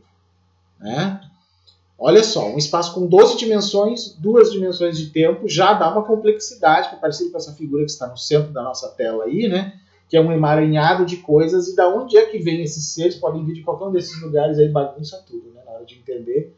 A gente vai fazer uma estatística com esses eventos, parece que eles não se encaixam tanto. E aí a tendência daí das pessoas dizerem que é tudo problema psicológico de quem vê. Não, é incapacidade de interpretação de algo totalmente desconhecido que nem a nossa ciência ainda sabe. Bastante complexo. É demais, exige demais de uma pessoa comum, que não é um cientista, e mesmo de cientistas, que ela consiga entender isso de outra forma. Nosso cérebro colapsa. Ele entra em colapso nesse processo. Então esse é um ponto interessante que a gente tem que dizer. Tanto que o Max Tegmark, que é um dos matemáticos e físicos mais importantes do mundo, mais inteligentes, ele argumentou que se houver mais de uma dimensão de tempo, o comportamento dos sistemas físicos não pode ser previsto de forma confiável a partir do conhecimento das equações diferenciais parciais relevantes. Em tal universo, a vida inteligente capaz de manipular a tecnologia não poderia surgir.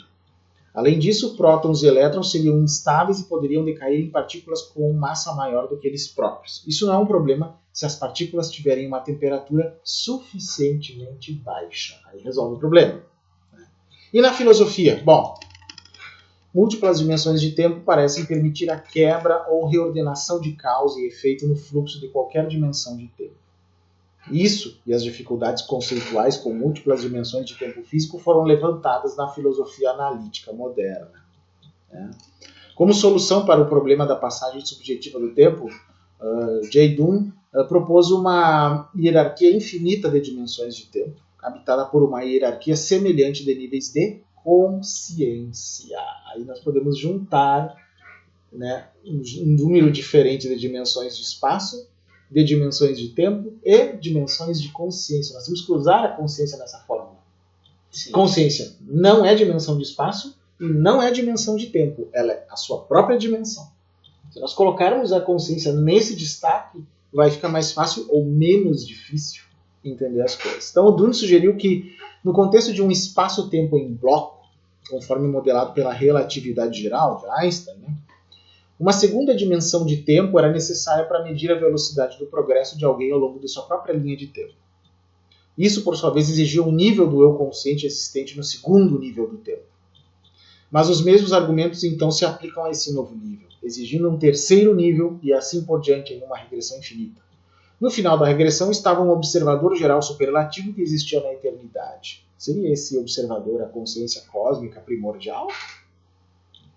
Ele publicou sua teoria em relação aos sonhos precognitivos em seu livro de 1927, An Experiment with Time, um experimento com o tempo, e passou a explorar sua relevância para a física moderna em The Serial Universe, de 1934.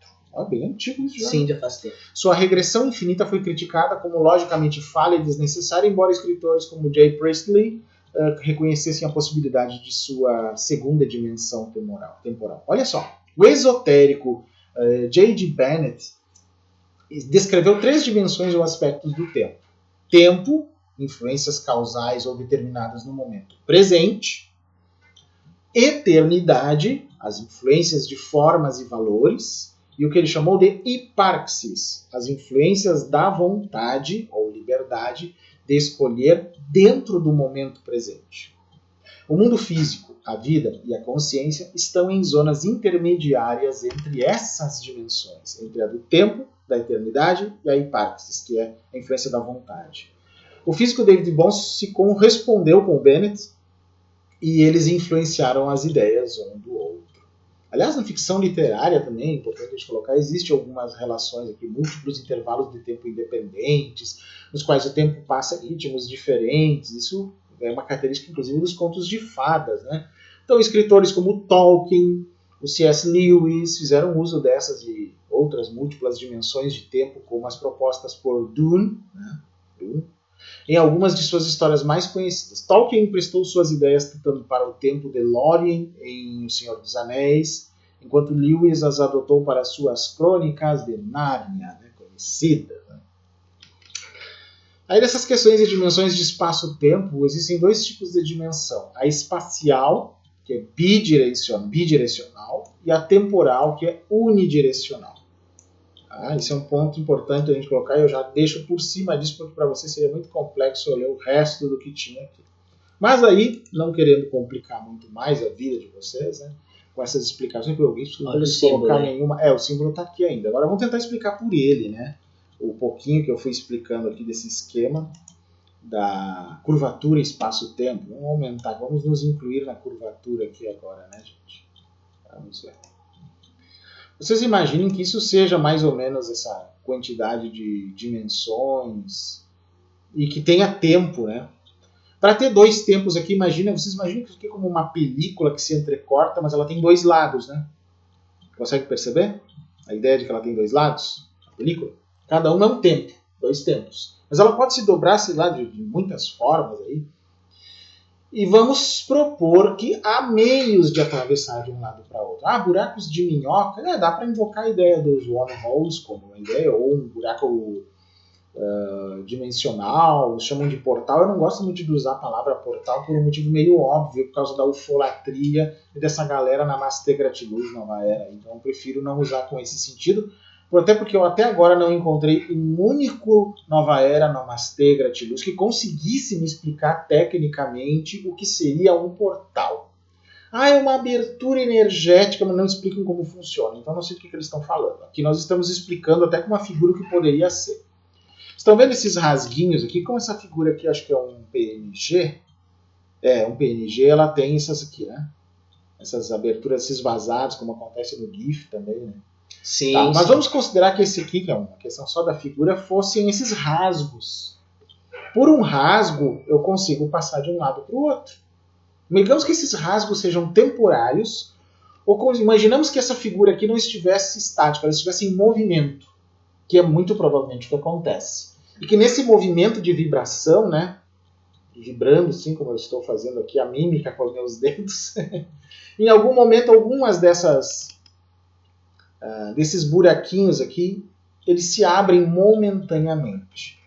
E talvez em regiões que têm uma configuração geomagnética, que também significa de gravitação específicas, que talvez pudessem ser até calculadas por algum equipamento no futuro, permitissem que aquela abertura acontecesse meio que espontaneamente, ou até em regiões em que essa anomalia fosse maior, com equipamentos não tão avançados, fosse possível forçar a barreira. Né? Nem naves tão poderosas.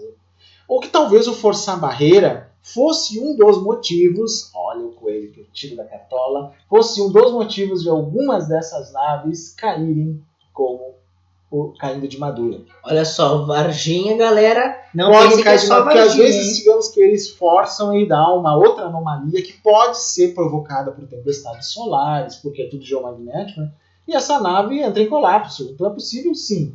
Tem Então, várias opções aí, né? perceba, galera, que isso aí, eu não vou dizer que vai desmentir o argumento de que é muito difícil que uma nave tecnológica Não. caia, porém, a gente tem aí um interessante contraponto composto por dois pilares, a ideia de que uma nave tecnológica jamais cairia. Primeiro, que eles podem não ser extraterrestres, então eles não viriam de longas distâncias, estariam mais próximos, por assim dizer, do que a gente imagina. E, em segundo lugar, poderia haver uma influência de aspectos ainda a serem estudados dessa questão que o Paulo acaba de Geomagnéticas, trazer. gravitacionais. Isso, a gravitação, magnetismo e outras coisas até eu faria um adendo que talvez coisas que a gente não tem uma certeza, mas que pode ser uma localização, uma questão até mais geográfica, que não necessariamente envolve magnetismo, Paulo, por exemplo, uma região mais ou menos montanhosa, ou uma parte que tem algo que foge aos nossos métodos de entendimento, sabe? Sim. Ou até mesmo, eu faria agora uma provocação, talvez eu esteja até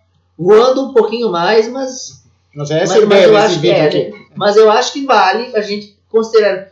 E até se alguns desses objetos, agora, eu não vou chamar de veículos, mas de objetos, eles não estiverem também testando de alguma forma a reação de pelo menos algumas parcelas da sociedade, ou ainda não sejam necessariamente tripulados, pelo menos em boa parte, como eu acredito que podem aconteça. Podem ser não tripulados, podem ser só órgãos, podem ser inteligências artificiais e podem ser hologramas, que sendo manifestados de lá para cá, como eles têm uma outra natureza, confundem a nossa mente, a gente não sabe como interpretar realmente. Por que eu disse a gente? Eu já tive experiência, já contei minhas experiências, já contei uma muito bizarra aqui. Quando eu era muito jovem, tinha uma suposta pessoa, parecia um menino de uns 15 anos, eu devia ter uns 7 no máximo, menos, que vinha de um córrego e conversava comigo, e eram assuntos muito evoluídos, né, para ele conversar, inclusive com alguém da minha idade, umas coisas que ele falava do espaço, de coisas assim, mas ele me aparecia como um rapaz. Poderia ser algum ser interdimensional que veio dessa forma, até para não causar maior espanto, para talvez colocar na tua consciência algumas ideias, né, que viessem a gerar o Paulo Steckel de hoje. É possível? É. Eu estou só conjecturando, eu não estou nem afirmando isso. Quem afirma as coisas são os ufólatras, né? Eu não estou afirmando. Eu só sei que a experiência foi assim, muito estranha. Quando eu estive, mais uma vez falando, no Uruguai, em 1991, na tal Fazenda Aurora, lá na região de Salto, no Uruguai, que dizem que teve avistamentos na década de 70, que até a NASA foi pesquisar. A fazenda estava fechada, a visitação pública. Eu bati na porteira e apareceu uma menina baixinha, de 1,20 m no máximo, né, vestida de branco, ali com uma roupa clara, perguntando se nós queríamos ver o umbu, que é uma árvore que teria sido alvejada por um raio de um desses objetos e ficou um baita buraco ali, que a NASA teria investigado. Só que depois eu descobri que a fazenda estava fechada à visitação pública. Porque ela disse isso, vocês querem ver o umbu? Né? E eu e os meus 2 amigos do Brasil que estavam comigo dissemos, sim, queremos ver. Ela pronta e cerimonialmente abriu a porteira para 3 desconhecidos. Nós fomos lá, vimos o umbu, vimos um pouquinho, voltamos para agradecer ela não estava mais ali. Eu digo, deve ter voltado para dentro da casa. Aí nós saímos, quando nós fechamos a porteira, e assim que nos viramos e vimos que havia uma caminhonete vindo do Rio Grande do Sul para também visitar a fazenda, imediatamente saltou um adulto de dentro da casa e disse, não, vocês não podem entrar, falando para eles, não, a fazenda está fechada, ninguém pode entrar na fazenda. E eu fiquei olhando para eles, como assim? Aquela menina lá que nos abriu a porteira como se não tivesse proibição alguma, ainda ela nos convidou. Eu não disse, podemos entrar, não, eu digo, está fechado, acho que não vamos deixar. Ela nos convidou. Seria ela uma menina? Seria ela um ser interdimensional desse lugar? Seria o quê? Qual é a lógica? Eu só posso dizer que para mim é aquilo que o Valley fala na proposição 1. É ilógico. É ilógico. Pode ser que eu tenha tido contato nessas 2 vezes com esses seres? Sim, muito provavelmente. Mas eu não consigo dizer mais do que isso para vocês. mas que essas coisas influenciam a nossa busca, né? As coisas que a gente vê nos céus e tudo, claro que influenciam, não há dúvida nenhuma nesse sentido, né? Até gostaria de compartilhar, o Paulo falou algo tão interessante. E tem algo que aconteceu comigo que eu não acho tão interessante, Paulo, mas desperta o interesse porque no texto, em um dos momentos ali hoje, eu vou falar sobre a pauta, na verdade. Na pauta de hoje, em um determinado momento, a gente menciona ali ideias sobre a consciência, a relação da consciência, olha só, projeto consciência, como uma base, um fundamento, e não como uma consequência, que seria uma ideia mais fisicalista, segundo a qual a consciência ela emerge de alguma forma do cérebro e não é recebida por ele. Não é o cérebro como um rádio, mas assim como, digamos, o emissor da consciência, né, Paulo? O fisicalismo, né? Então, assim, hoje eu tenho uma tendência muito maior a achar que a consciência ela vai além e que por isso ela também interage com o fenômeno. E digo mais, tem vídeos aqui, algumas das primeiras participações minhas, tive a alegria de estar na primeira, segunda, terceira live do canal aí, e assim, algumas participações no começo. Primeira e segunda, com certeza. Sim. E a gente falou sobre estados alterados de consciência, inclusive em algumas das primeiras. Acho que foi a terceira participação que eu fiz. E claro que tem diferença entre a gente falar sobre a história da religião e falar sobre ufologia, porque a gente vai fazer uma pauta diferente. São assuntos diferentes. Mas a gente vai encontrar o que eu chamo de intersecção. Não existem alguns termos, até em estudos de gênero, Paulo, que falam sobre intersecção hoje, sim, sobre feminismo e várias questões interessantíssimas a gente pesquisar dentro e fora da academia, mas eu vou usar o termo intersecção agora para contar brevemente um relato. Eu estava assistindo um filme chamado Lago Mungo, é um filme australiano, que fala, vocês vão ver na sinopse, quem já assistiu, quem pesquisou, sobre o desaparecimento da protagonista, que deixa alguns registros em vídeo, se bem que eu me recordo, e as pessoas começam a investigar esses registros e lembra um pouco o estilo found footage do Atividade Paranormal e do filme Evidência e outros tantos. Bruce de Blair foi pioneiro, né? Então é um filme de suspense e terror. Mas eu sou entusiasta desse gênero, assisto com frequência, gosto muito de cinema, sei que o Paulo gosta de cinema também. Mas a gente sempre assiste para também observar como é gravado, qual é a história que vai ser contada e porque gostamos de entender a técnica também, eu tenho certeza, porque jornalismo eu sempre vejo que tem semelhanças com o aprendizado que o cinema nos traz. Fiz disciplina no cinema, gosto muito e estava assistindo no horário da noite, 8h30, 9 horas, esse filme no computador mesmo, até que eu pausei no momento em que eles estavam, eu acho, investigando o desaparecimento potencial aí, né, a partida dessa protagonista, que depois, né, eles vão descobrindo o que aconteceu, não era algo legal que tinha acontecido, mas começam a acontecer fenômenos paranormais na casa, isso está na sinopse, e eles vão tentando desbravar caminhos aí. Então, quando eu saí, pausei o filme, fui ao banheiro, estava com a porta aberta, apenas eu naquele compartimento, naquele andar no piso da casa, que tem 2 pisos, e a luz do corredor, o banheiro eu conseguia ver, o corredor estava aí desligado. Até que, antes de sair do banheiro, eu ouvi o barulho, né, aquele plec da luz do corredor sendo ligada e a luz assim ligando, coisa que não pode acontecer sem alguém pressionar aquele botão e até fazer o barulho.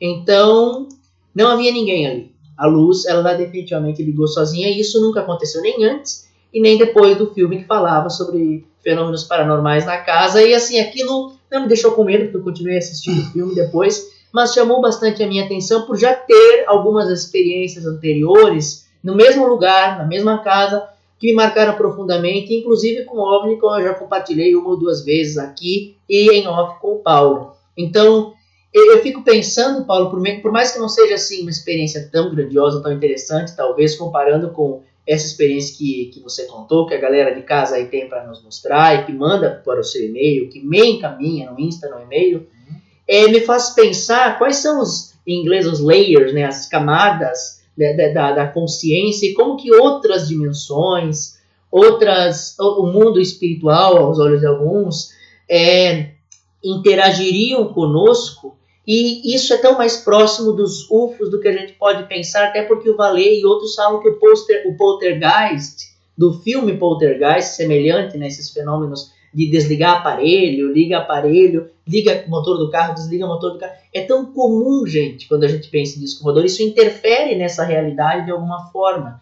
Então, por que não comparar, pelo menos quando não é fraude, porque fraude tem aos montes, é a coisa mais fácil de mentir, né? Então, esquecendo os mentirosos quando é verdade. Por que não pensar, Paulo, eu digo, nessas experiências que a gente passou, que alguém passou, que são pessoas críveis e legítimas, não os charlatães, e tentar, assim, encontrar os padrões de energia elétrica ou de interferências que a gente pode perceber. Então, aquilo me marcou, acho que assim como te marcou também, essa e outras experiências, aquela da luz na sua infância também. Essa aí é a mais importante de todas. E tantas que você já compartilhou e aquelas que a gente ainda não compartilhou e que às vezes não se deu conta. Para mim, existe uma influência do fenômeno UFO não só em equipamentos, mas nessa realidade, na forma como a gente interpreta o mundo, que se assemelha a como algumas coisas que a gente chama de paranormalidade existem. Por isso que me incomoda colocar tudo no mesmo balaio. É pseudociência, então é aquilo.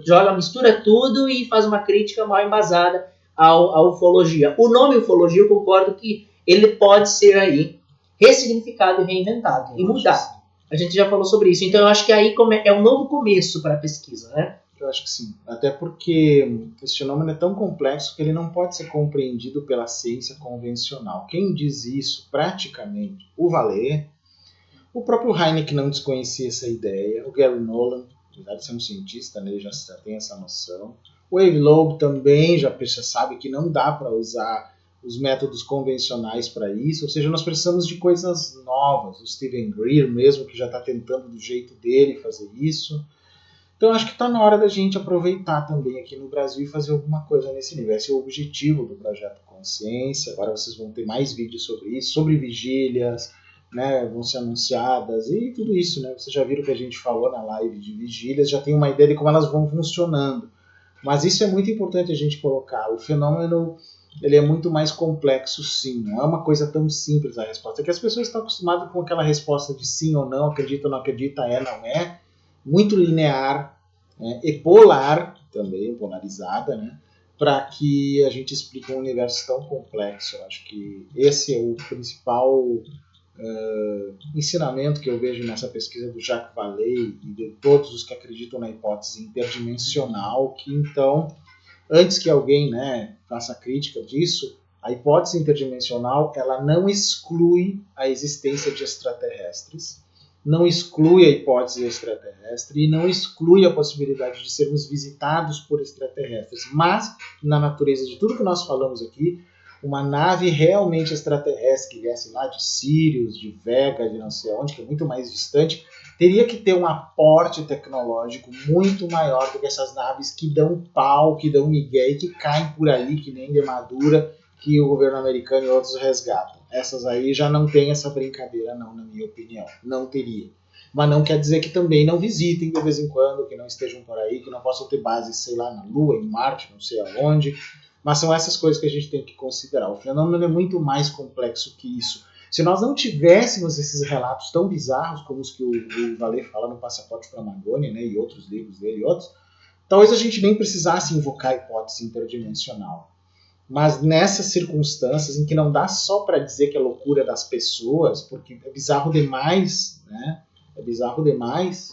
Apesar de que nós estamos num tempo de tanta bizarrice que a gente não imaginaria que as pessoas seriam capazes também, mas tudo bem. Então a gente invoca também uma hipótese interdimensional e vamos trabalhar fortemente nesse sentido.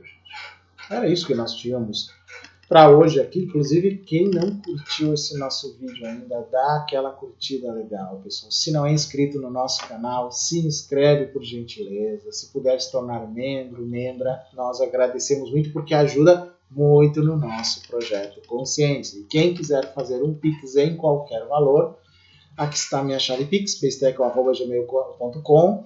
Então, doando qualquer valor, você ajudará em nossas pesquisas, como disse que nós estamos falando nesse vídeo, para os vídeos do canal, para a logística de eventos presenciais e virtuais através do Projeto Consciência. Até para a gente adquirir equipamentos para as nossas pesquisas também ajuda, porque não é uma coisa barata, você sabe, né, gente? Não é mesmo.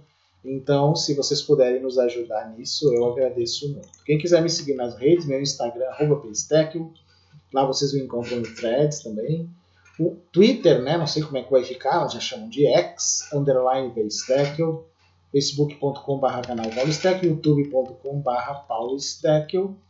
E o meu e-mail, pacetequio@gmail.com, vocês podem usar para tudo. Dúvidas, sugestões, críticas, o que vocês quiserem. E o Renan, como mostra aqui na legenda, vocês podem chegar nele lá através do Instagram, né?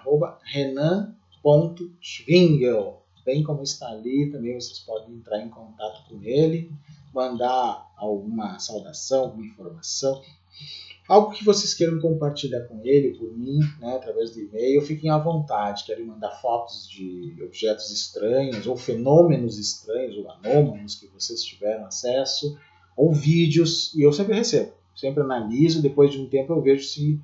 Né, nem sempre a gente consegue chegar a uma conclusão imediatamente, não é assim que a pesquisa funciona, né? Não é uma coisa assim tão fast food, não é solúvel, né, que nem café solúvel, não é assim que as coisas saem. Algumas demoram bastante tempo para a gente poder tecer, descartar ou manter aquela hipótese de que é algo diferente. Então, é isso que eu digo para vocês. Vamos com calma, gente, né? As palavras finais, Renan, antes da gente encerrar. Eu acho que o vídeo de hoje ele nos traz aí o ensinamento que é questionar um pouco mais aquilo que a gente ouve sobre o fenômeno e aquilo que a gente pensa como preconceito a respeito do que se trata. Eu acho que ele resume bem coisas que já foram faladas, reunindo informações para a gente ter uma linha de pensamento mais apropriada, mais coesa do que a gente vai ver em fragmentos, assim, em algum site apenas, em um site no outro, que não vão conseguir prover conteúdo histórico sobre alguns autores, que não vão conseguir prover relações entre esses autores e ideias similares e outros que também são renomados, que também são lembrados e conhecidos pela sua credibilidade. Então, a palavra-chave do canal é credibilidade, e a gente conseguiu hoje conversar com você que nos acompanha aí sobre essas associações que podem ser feitas entre os bons autores e por que a gente deve prestar atenção ao pensamento que eles tiveram para ajudar a formar o nosso pensamento. Então, vamos formar o nosso pensamento assistindo um conteúdo de qualidade, mas que não vai se resumir ao fragmento de um site, mas sim à união daquilo que importa. Eu acho que aquilo que importa é aquilo que é transmitido de uma forma séria e que não depende da nossa crença. Aquilo que supera a crença e passa a entrar na esfera aí de um raciocínio em torno daquilo que está sendo dito, que, como Paulo disse, é tão complexo que foge aquilo que a gente conhece como ciência, ainda, mas que com certeza ainda vai chamar a atenção de mais e mais cientistas, eu não tenho dúvidas, e é o momento mais importante, talvez, para a ufologia em sua história, e tão importante que a gente está já revendo esse termo ufologia. Então, se você que está aí nos assistindo, que está vendo o vídeo, tem também sugestões com base em tudo que você viu hoje aqui, de como vocês acham que esse nome poderia ser repensado, ressignificado, reinventado,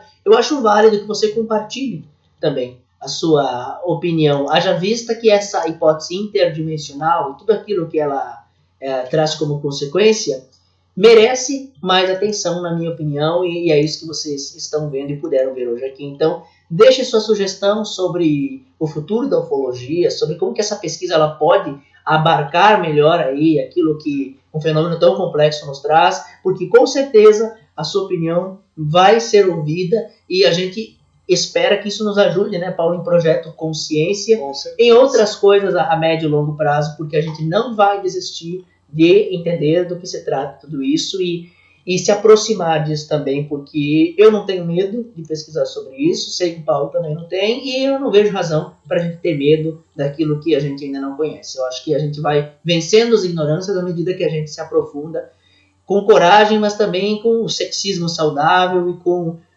um senso crítico. Com certeza. Um grande abraço a vocês aí e deixe o like aí, não esqueça. Com certeza. É isso, pessoal. Então, já nos encontramos de novo em algum outro vídeo, ou sobre ufologia, ou sobre o projeto Consciência, ou Vigília. Fiquem de olho. Até a próxima!